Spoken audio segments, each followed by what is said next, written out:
Billion dollar idea. 1960കളിൽ നാസയുടെ ബഹിരാകാശ യുഗത്തിന് തുടക്കം കുറിക്കുന്ന പരീക്ഷണങ്ങളുടേതായ കാലം. എഞ്ചിനീയർമാർ ഒരു അസാധാരണമായ പ്രതിസന്ധി നേരിട്ടു. ബഹിരാകാശത്ത് സാധാരണ പെൻ ഉപയോഗിക്കാൻ സാധ്യമല്ല. കാരണം സീറോ ഗ്രാവിറ്റിയിൽ മഷി ഫ്ലോ സാധ്യമല്ല എന്നത് തന്നെ കാര്യം. ഈ പ്രശ്നം പരിഹരിക്കുന്നതിൽ എഞ്ചിനീയർമാർ ആശങ്കാകുലരായി പരീക്ഷണങ്ങളിൽ ഏർപ്പെട്ടു.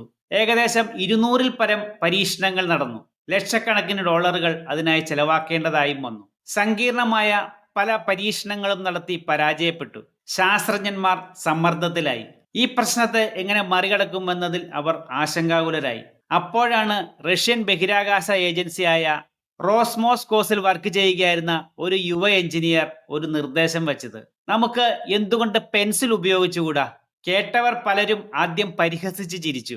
അത്ഭുതമെന്ന് പറയട്ടെ, പിന്നീട് നാസയുടെ എല്ലാ ബഹിരാകാശ യാത്രികരുടെയും ഐഡിയകൾ പേപ്പറിലേക്ക് പകർത്തുന്നതിൽ പെൻസിലിനുള്ള സ്ഥാനം ഇന്നും സുസ്ഥിരമായി നിലകൊള്ളുന്നു. ഇത്തരം ഐഡിയകളെയാണ് ബില്യൺ ഡോളർ ഐഡിയകൾ എന്ന് പറയാറ്. ന്യൂട്ടന്റെ തലയിൽ ആപ്പിൾ വീണപ്പോൾ ഉണ്ടായതും ഇത്തരം ബില്യൺ ഡോളർ ചിന്തകളാണ്.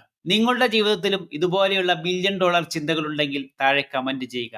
അടുത്ത വീഡിയോ നിങ്ങളുടെ ചിന്തകളാവട്ടെ. താങ്ക്